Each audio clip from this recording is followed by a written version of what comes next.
Pergunta para ele o que ele acha, né, do agronegócio aqui no Brasil e comparado com os outros lugares, o que teria que levar daqui do Paraná, né, daqui do Paraná para fora, para os outros estados? Olha, o Paraná tem algumas coisas que são exemplos nacionais. Não só o Paraná, a agricultura do sul do Brasil tem algumas características bacanas. Por exemplo, o associativismo, ou o cooperativismo. O cooperativismo no sul é um negócio muito poderoso. E se tem uma coisa que eu gostaria de levar para o Nordeste, seria isso.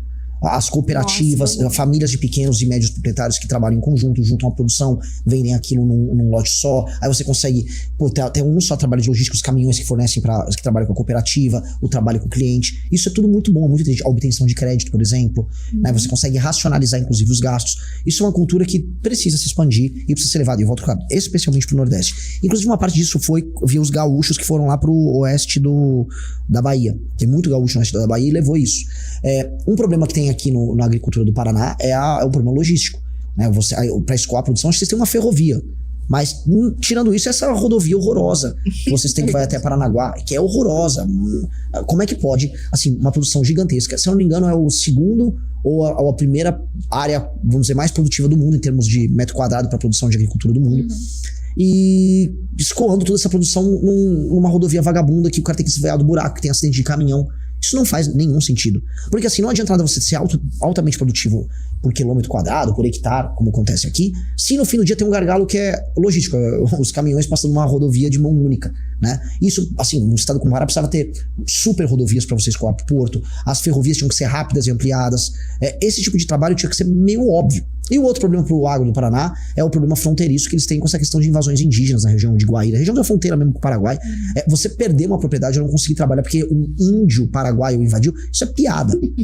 E assim, o governo brasileiro permitir isso, que vem um invasor indígena do Paraguai, que ainda recebe Bolsa Família no Brasil, e aí ele vai lá e invade a terra de um produtor brasileiro. Isso tinha que ser assim, o exército brasileiro tinha que metralhar esses caras. Essa é a verdade. Mas é um invasor, invadiu o território nosso. Se o cara invadiu, se fosse nos Estados Unidos, imagina assim, entrou um monte de índio brasileiro e eles foram... propriedade privada. Foram invadir fazendas no Texas. Imagina o que aconteceria com esses caras. Virariam peneira, né? Aqui não. Aqui não, o cara invade e o Estado brasileiro com o STF, não, vamos analisar aí a questão indígena. Que questão indígena? É um paraguaio com um cocar invadindo a terra de um brasileiro. Esse cara tinha que ser basicamente, né, eliminado pelo exército brasileiro. É uma vergonha essa história. Então, esses são pequenos aspectos importantes, mas assim, a agricultura daqui já é muito desenvolvida. O que a gente precisa é não atrapalhar o restante do trabalho. E aí eu deixo um desafio para os produtores paranaenses, que é agora como agregar valor nessa cadeia. Como a gente agregar valor para a gente não exportar, por exemplo, o grão bruto. Vamos produzir biocombustível aqui. Tá muita gente falando da ideia do biocombustível que vai para além da cana-de-açúcar, né? Tem biocombustível de milho agora que dá para fazer. Então, como agregar mais valor nessa cadeia? Esse é um desafio muito importante para ter, tá? Porque o Paraná é um estado que cumpre várias etapas de vários ciclos. Aqui tem indústria, aqui tem comércio, aqui tem serviço e aqui tem a agricultura. Ficar na agricultura só na etapa da produção do grão e a exportação para a China é a parte primária. A gente tem que ser ambicioso na construção dessas cadeias. Renan, por que você acha que nós ainda não temos uma malha ferroviária decente aqui no Brasil? A gente vai falar, não, porque uma época escolheram rodovia lá com Kubitschek, não sei o quê. Isso não responde nada, porque você pode ter as duas coisas, né? E a gente poderia ter as duas coisas. Houve o lobby das montadoras. Um presidente forte poderia ter feito isso. Basicamente, depois do Kubitschek, a gente teve um regime militar, que era um regime em que o poder executivo poderia fazer quase o que ele quisesse. Ele poderia fazer as duas coisas. Optamos por não fazer. E isso cobra um preço muito grande. Depois disso, a gente teve a pior legislação ambiental do mundo. Né? A gente resolveu, talvez, agora com licenciamento ambiental. Em que para você fazer uma obra, é um inferno. Eu fui visitar a tal da Transnordestina. Que não venha ser um militante woke nordestina, né? Piada bem ruim aqui, pessoal. Eu espero que Amazônica também, o povo tá reclamando. Mas era uma ferrovia simples, que ligava ali Ceará, Pernambuco e tal. Demorou 20 anos pra ficar pronto. Como é que pode 20 anos pra fazer uma ferrovia simples? Meu Deus. E aí a gente comemorou também o ferrogrão. Nossa! Ferrovia é super simples, é um modal tranquilo. Só que licenciamento ambiental, dinheiro pra infraestrutura e abertura de concessões tinha que ser uma coisa que era pra ter sido resolvida pra ontem. Em tese, desde fevereiro, tá valendo o novo licenciamento ambiental.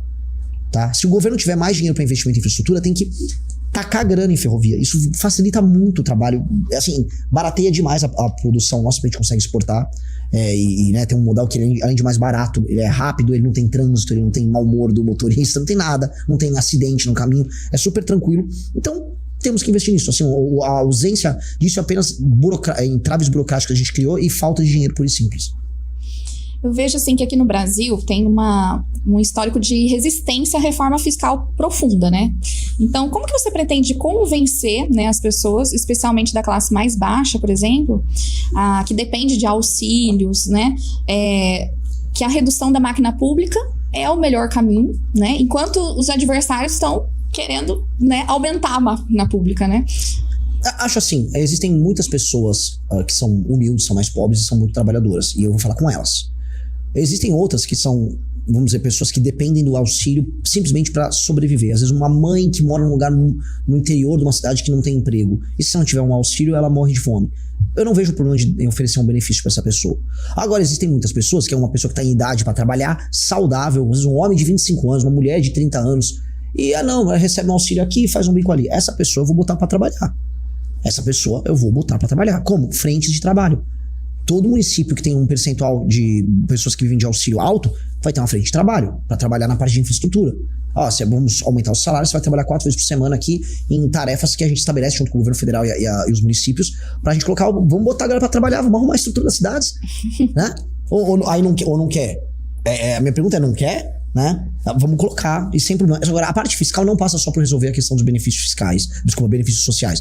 Tem o benefício social do rico, que é a renúncia fiscal. A gente vai mexer, e custa muito mais do que o Bolsa Família. A gente fala em 500, 600 PID de renúncia fiscal, de toda sorte. O Simples entra nisso, eu não vou mexer no Simples, mas tem muita renúncia fiscal de empresas gigantescas. Tem a Zona Franca de Manaus, que sozinha é 50 bilhões de reais. Essas coisas vão ser mexidas. A gente atua nisso. Temos que mexer em super salários periódicos do judiciário. Está falando de 15 a 20 bilhões de reais. Super aposentadoria de militar, super aposentadoria do judiciário. Estamos falando mais de 20, 30... Estou falando por ano, tá? 20, 30 bilhões por ano que a gente pouparia fazendo esse tipo de reforma. Estamos falando de desvinculação de gastos com saúde e educação. Por exemplo, certos municípios não precisam gastar 25% do orçamento deles com educação. Tem municípios que a população é mais envelhecida. Logo, você não precisa gastar 1/4 do orçamento com isso. Então, você desvincula o valor, você pode gastar menos e pode usar em outras áreas. E aí você consegue fazer o dinheiro sobrar, que é um problema grave que nós temos fiscal no Brasil, porque é tudo muito engessado. Tem a desindexação de certos gastos, como o BPC. Tem também que olhar fraudes que existem em auxílios, do BPC e do Bolsa Família especialmente, em que no BPC você tem gente que consegue... Você consegue hoje um laudo de autista, não, eu sou autista ali.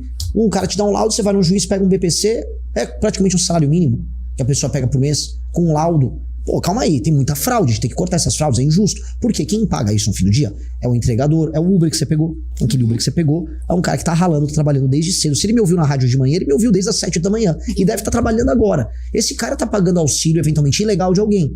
Então nós temos que cortar isso, tá? Só receber o auxílio quem realmente precisa, e quem não precisa, vá trabalhar.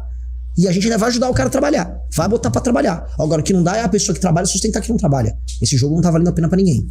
Ô, Renan, na minha campanha também, o que eu senti na pele, conversando com muitas pessoas, principalmente em bairros bem pobres, é justamente esse ponto. Eu acho que muitas pessoas querem sim trabalhar, e claro que tem aqueles que não querem, que querem receber o auxílio pronto. Só que os que querem, eles estão sem estrutura. Em qual sentido? Pelo menos o que me passaram e que eu vi a realidade. Não tem creche pros filhos, e não tem mesmo, e não tem como irem trabalhar porque não tem transporte público. É absurdo, mas nem o mínimo eles têm pra conseguir. Então eu conversava com as pessoas e falava, mas dá pra fazer, por exemplo, parceria com o Senac, com o Senai, trazer o ônibus até o bairro e dar o curso técnico pra pessoa, dar opções da pessoa poder fazer um curso e trabalhar. Vocês gostariam ou gostariam de continuar recebendo só o bolso e pronto, são felizes com isso? Não, a gente gostaria. Então existe, né? Existe essa parte da população que quer realmente trabalhar e ter condições, só que muitas vezes ou é uma mãe solo, ou é uma mãe que não tem a condição, né, de ir até o local para fazer esse treinamento ou trabalhar. Mas se der essa condição, eu tenho certeza que muitos sairiam dessa linha aí de pobreza e de ficar só dependendo do benefício do governo. Por isso que eu acho que o Estado tem que ir de maneira efetiva e ativa atrás dessas pessoas. Ele tem que ir, e o Estado tem que começar agora, dado que a gente tá falando assim de uma massa de milhões, né? A gente pode falar que, se não dezenas, quase uma dezena de milhão de pessoas no Brasil que recebem auxílio e que estão assim, se tiver alguma coisa eu posso fazer. Vamos oferecer um caminho. Necessariamente precisa oferecer um caminho. Porque a gente volta a colocar aqui, se eu for para uma cidade pequena, se estou aqui no Paraná, que é um lugar produtivo, eu fui pro interior do Rio Grande do Norte, eu vi cidades inteiras sem nenhuma atividade. As pessoas passam, às vezes, o dia sentadas na frente da casa, na rua, o vento passando, o passarinho cantando, e nada acontecendo. É desesperador. Um homem jovem nesse lugar, por isso que eles migram, eles vão para outro lugar porque não tem nenhuma atividade. A gente precisa levar atividade para esses lugares. Até porque o que acontece? Se essa pessoa não consegue ter uma atividade lá, onde estão as famílias, os amigos, as pessoas ao redor delas, elas vão se mudar pra uma cidade grande, muito longe, e já vão pra uma favela, pra um bairro ruim. Essa pessoa vai viver mal em outro lugar. Então, se a gente consegue levar um emprego ou levar algum tipo de trabalho que ajude a estruturar aquela região para lá, aquela pessoa vive lá e vive junto das pessoas que ela gosta. Então, é melhor para todo mundo. Isso é um trabalho ativo. Só que pro governo é muito mais fácil. Toma uma graninha e não enche o saco. A real que para muitos Bolsa Família, toma uma graninha e cala a boca. Fica quieto aí. Só que tá, custando muito, e muito para quem trabalha e produz. E 2, você não consegue criar um universo de pessoas que não realizam nenhum sonho na vida, não tem nenhuma realização material. Tipo assim, subsista, coma e sobrevive. E sonha um dia comer a picanha. Por isso que a propaganda Lula da picanha. Que é como se fosse assim, essa pessoa já não tá trabalhando, essa pessoa já não tem muito o que entregar, mas um dia ela vai comer um churrasquinho. É isso. Pô, isso não é vida, né? Ninguém tem que viver pensando tão pouco. É isso que tem que ser mostrado, né? Que isso não é vida. Que existe vida. Exato, melhor. exato. Fica na zona de conforto, né? Uma outra coisa que me chamou a atenção, você falou sobre os super salários, né? E principalmente, assim, a gente vê que a gente tinha a ideia de que, vamos pagar bem, porque daí não tem corrupção. Essa era a ideia, né? Sim, a gente ouvia isso na escola. A gente ouvia isso, né? Sabe desse tempo também? Então, a gente ouvia isso, né? Olha, não, tem que pagar bem para determinados cargos, né? Porque eles lidam com muitas responsabilidades e aí eles não vão ter por que se corromper. Mas o que é que tá acontecendo, então, no STF agora? Eu vejo que é uma coisa que você fala bastante, né? Bom, assim, o STF é isso, mas se a gente olhar direitinho, o judiciário como um todo é isso, né? Porque, olha só, o judiciário inventou uma modalidade do roubo dentro da lei. E como é que funciona? Você falou, olha, se ganhar bem não vai roubar. Bom, eles já ganham 40 pau por mês. Se for ganhar bem, meu Deus do céu. Pra ser um juiz tem assistente, auxiliar. Então assim, 40 pau, ele já tá ganhando bem. Ele não tá ganhando mal de maneira alguma, o juiz. Desembargador tem motorista, tal. Então tem todas as regalias, beleza. Eles não querem parar aí. Aí eles têm as indenizações, os famosos penduricários, que fazem os gastos deles subirem pra casa dos 100, 150, 200 mil por mês. E falam que não é ilegal. Então ele vai lá e rouba mesmo. Então mesmo ganhando bem, ele rouba.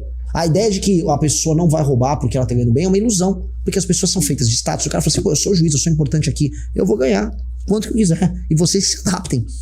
E ficou por isso mesmo. O STF é meio bizarro, porque além de tudo isso, eles montaram bancas de advocacia com parentes deles que atuam junto com eles. É um absurdo. É um absurdo. A gente tava vendo o caso da esposa do Alexandre de Moraes, né? Mas não é só ela que tem isso. Todos os outros ministros têm. Todos.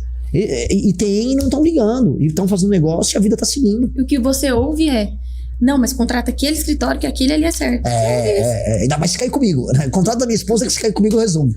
O Brasil é um país da impunidade. É bizarro. Né, agora e parte societária em resort, não sei o quê. Desculpa perguntar, eu sou um pouco leiga, né? Mas a pessoa que é do STF, por exemplo, ela pode ter empresas ou não? Por isso que eles colocam parente. Olha, ela definitivamente deveria se desincompatibilizar de tudo que ela faz, porque ser um ministro... Olha só, supostamente, num regime republicano como o nosso, a Constituição é a coisa mais importante que tem. Ela é a carta que dá a regra ao jogo. Então, o cara que se torna um guardião da Constituição, ele não deveria poder fazer nada além de ser um guardião da Constituição. Recebe um bom salário pra isso e trabalha como guardião da Constituição. É uma honra, né? É uma honra. É um trabalho de Estado, vamos dizer, da mais alta... Vamos dizer... não é nem apenas honraria, mas da mais alta responsabilidade que um homem pode ter. Os caras estão lá e vão fazer negócio. Se torna um balcão. Isso é muito baixo. Eles não têm condição de estar naquela posição. Então, lógico que eles tinham que estar descompatibilizados de outras atividades que eles têm. E lógico que os parentes deles jamais poderiam ter nenhum tipo de negócio ligados ao STF. E na verdade o STF não poderia julgar nenhum tipo de ação também. Tem ação de empresa rodando. Olha, uma empresa de papel aqui do Paraná tem uma ação que está rodando no STF. Por quê? Isso não pode chegar no STF. Tem que chegar no máximo no STJ. Nos Estados Unidos, apenas 50 ações são julgadas por média no STF deles, na Suprema Corte deles por ano. No Brasil são 8 mil. Meu Deus. E aí que os caras fazem os negócios deles. Então, é obviamente bizarro. Pelo que eu tava lendo, não sei se é isso, mas pelo que eu tava lendo, a única que não tem empresa, nada vinculada é a Carmen Lúcia. Não sei se é verdadeiro, mas tava lendo uma reportagem a respeito disso, falando que era a única que tinha empresa ligada no nome. Ela é mais séria mesmo. Eu tive um pouco de... Não convivência pessoal com ela, mas... ela tava comandando o TSE quando a gente tava montando o partido, e ela foi muito correta conosco. Ela tem opiniões políticas que eu não concordo em alguns temas, ela é um pouco mais da canhota, não muito, mas um pouco mais da canhota, e tudo bem, mas não é uma pessoa, não vi desonestidade da parte dela. O Mendonça não tá indo mal, mas não vai muito longe daí, assim, o resto começa a ter negócios, escritórios com filhos e parentes, é bem difícil. E você falou que é bem sincero, né? E a gente vê isso nas suas redes sociais, né? Você acha que o Brasil vai chegar a ver um impeachment de um ministro do Supremo? Olha, eu duvidava antes, mas eu não tenho, hoje eu não posso afirmar nada, porque há uma chance de rolar. E só não está mais quente, porque como o caso do Banco Master envolve esquerda e direita, os dois querem abafar o caso. Então essa é a real. Esquerda e direita querem abafar o caso. Então como eles querem abafar, não tem rua, ninguém tá comprando a briga. Outro dia até o PT saiu convocando no final do ano manifestações contra a corrupção. É só vocês checarem. Eles estavam lá lutando contra a corrupção no Congresso. Aí botou o Caetano Veloso, o cara parecia uma múmia lá. Aquelas músicas que ele canta lá.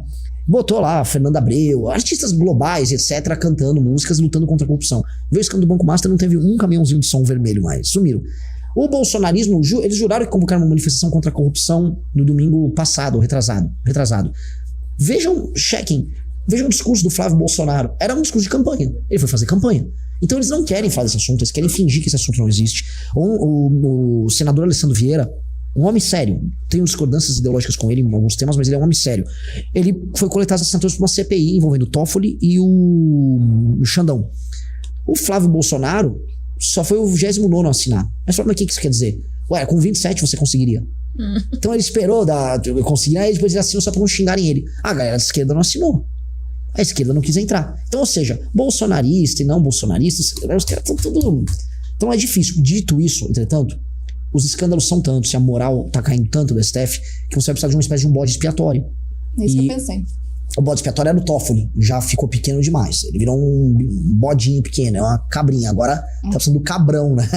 Que é o Xandão. E é verdade.